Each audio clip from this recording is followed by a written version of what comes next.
ప్రస్తుతం మనతో పాటు మాజీ ఎమ్మెల్యే బొల్లం మల్లయ్య ఉన్నారు. మాట్లాడించే ప్రయత్నం చేద్దాం. సార్, ఒకవైపేమో కాంగ్రెస్ ప్రభుత్వం కంచెలు లేని పాలన అందిస్తామని చెప్తా ఉంది. మరోవైపు సందర్శించడానికి వచ్చేటువంటి మిమ్మల్ని నిర్బంధిస్తూ ఎక్కడికక్కడ అడ్డుకునే ప్రయత్నం చేస్తూ ఉన్నారు. ఎట్లా చూడొచ్చు అంటారు?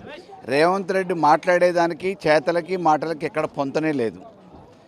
కంచెలేని ప్రభుత్వాలు అని అంటాడు, సుభిక్షంగా ఈ రాష్ట్రం ఉందని అంటాడు. ఒకవైపు ఎలినోవో ప్రభావం ఉంటుంది అని చెప్పేసి వాతావరణ శాఖ చెప్తూనే ఉంది. రైతులకి నీళ్ళ కష్టాలు రాబోతున్నాయని చెప్పి తెలుసు.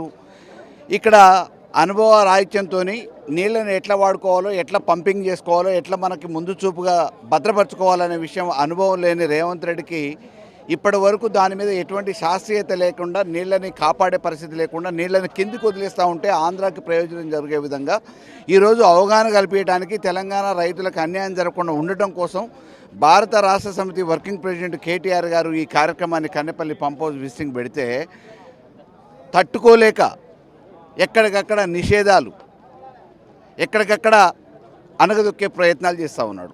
భయపడుతున్నారు అనుకోవచ్చా కాంగ్రెస్ ప్రభుత్వం, కాంగ్రెస్ నేతలంతా కూడా? నిజాలు బయటికి రాకుండా చూడాలనే ప్రయత్నం చేస్తూ ఉంది. భయపడటంతో పాటు ఉన్న వాళ్ళు చెప్పేవి ఏవి కూడా వాస్తవాలు కాదు, అనుభవం లేకుండా మామూలుగా చెప్తా ఉన్నారు. అటువంటి పరిస్థితులలో పోయినసారి కూడా నీళ్ళు ఇవ్వకపోతే మేమే రైతులం పోయి పంప్ హౌజులు ఆన్ చేసుకుంటామని చెప్పేసి రైతులు హెచ్చరిస్తే కానీ ప్రభుత్వం పోయి పంపుల్ని ఆన్ చేసింది. అదే రకంగా ఈరోజు కూడా రేపు రాబోయే సీజన్కి ఇబ్బంది జరగబోతుంది అని చెప్పేసి తెలిసి చెప్పినా ప్రతిపక్షంగా ప్రభుత్వం ఇవాళ పెడచెవన పెడుతూ ఉంది.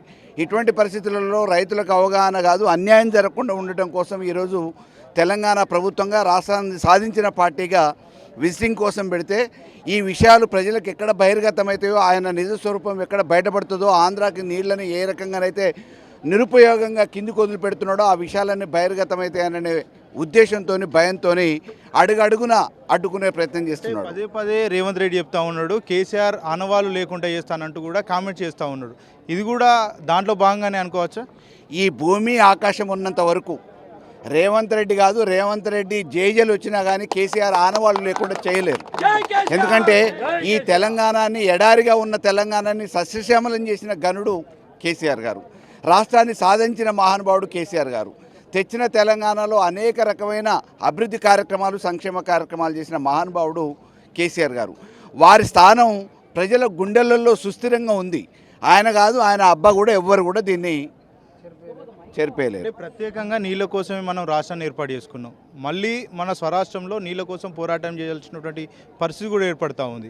ఒక బీఆర్ఎస్ నేతగా, ఉద్యమ నాయకునిగా ఏం చెప్పదలుచుకున్నారు ప్రభుత్వం? మళ్ళీ ఎడారిగా మార్చబోతున్నారు. పాత రోజులు అని ఏ రకంగానైతే కాంగ్రెస్ని తీసుకొస్తే పాత రోజులు వస్తాయని చెప్పేసి గుర్తు చేసిరో ఆ ఎడారిని తలపించే విధంగా వలసలు పోయి మామూలుగా ఎట్లయితే జీవనోపాధికి పాలమూరోళ్ళు, నల్గొండోళ్ళు వలసలు పోయి బతకడానికి తాపీ మేస్త్రులుగా గతంలో కాలం వెళ్ళదీసిరో అటువంటి రోజులు తలపించే విధంగా ఈరోజు పరిపాలన కొనసాగిస్తున్నాడు. కాబట్టే ఈ తెలంగాణలో ఎట్టి పరిస్థితులలో ఇబ్బందులు రాకుండా తెలంగాణ సాధించిన పార్టీగా అధికారం ఉన్నా లేకపోయినా, అధికార పార్టీ అయినా ప్రతిపక్షమైనా ఈ ప్రజల కోసం ముమ్మాటి ప్రజల వెంటే ఉంటామని చెప్పి తెలియజేయడానికే. ప్రాజెక్ట్ అసలు పనికే రాదు, దానివల్ల ఎలాంటి ఉపయోగం లేదు, వ్యవసాయ రంగానికి ఎలాంటి పనికి రాదు, అదేవిధంగా లక్షల కోట్లు గంగపాలు చేశారంటూ కూడా కాంగ్రెస్ పార్టీ నేతలు చెప్తా ఉంది. అవగాహన లేనోడు, అనుభవం లేనోడు పరిపాలన కొనసాగిస్తే అట్లే ఉంటుంది. కనీసం ఇల్లు కట్టుకుంటేనే చిన్న చిన్న రిపేర్లు వస్తాయి. ఇటువంటి పరిస్థితులలో ఇంత పెద్ద భారీ ప్రాజెక్టుని 3 సంవత్సరాల్లో పూర్తి చేసిన తర్వాత చిన్న చిన్న రిపేర్లు వస్తే బాగు చేసుకోవచ్చు అని చెప్పి ఎన్డీఎస్ఏ రిపోర్ట్ ఇచ్చిన తర్వాత కూడా శాస్త్రీయంగా అది రిపేర్ చేయించడానికి చేతగాక మా మీద బురద జల్లడానికి గత ప్రభుత్వం ఏదో తప్పు చేసిందని చెప్పేసి బురద జల్లే ప్రయత్నంలో కాళేశ్వరం కమిషన్ల పేరు మీద ₹1,00,00,000 వృధాగా ఖర్చు చేసి కొండను దవ్వి ఎలకను పట్టిన చందంగా ఉంది. ఇంత పెద్ద పంప్ హౌస్లను ఎందుకు వినియోగంలోకి తేవట్లేదు రాష్ట్ర ప్రభుత్వం అనుకోవచ్చు? మాకు మంచి పేరు వస్తుందనే ఏకైక లక్ష్యంతో, ఏకైక ఉద్దేశంతో ఈరోజు నిరుపయోగంగా ఉంచాలనుకున్నాడు. కాబట్టి రైతాంగానికి రేపటి భవిష్యత్తులో జరగబోయే ప్రమాదాన్ని పసిగట్టే ఈ పంప్ హౌజుల పనితీరుని ఒకసారి పరిశీలించి వారికి సంపూర్ణంగా అవగాహన కలగజేయాలనే కనువిప్పగలిగే విధంగా ఈ సందర్శన ఉండాలనే ఉద్దేశంతోనే. సందర్శనతోటి సరిపెడతారా, లేకపోతే ఉద్యమాన్ని ఏమైనా ఉధృతం చేసి దీనికోసం పోరాటం చేసేటువంటి పరిస్థితులు ఏమైనా ఉంటాయంటారు? తెలంగాణ ప్రజల కోసం నిరంతరం పోరాటం చేసిన పార్టీ బీఆర్ఎస్ పార్టీ, నిరంతరం పనిచేసిన ప్రభుత్వం బీఆర్ఎస్ ప్రభుత్వం, నిరంతరం నిద్రపోయినా లేచినా 24 గంటలు 365 రోజులు ఈ తెలంగాణ ప్రజానీకం కోసం, ప్రాంతం కోసం ఆలోచించే వ్యక్తి కేసీఆర్ గారు.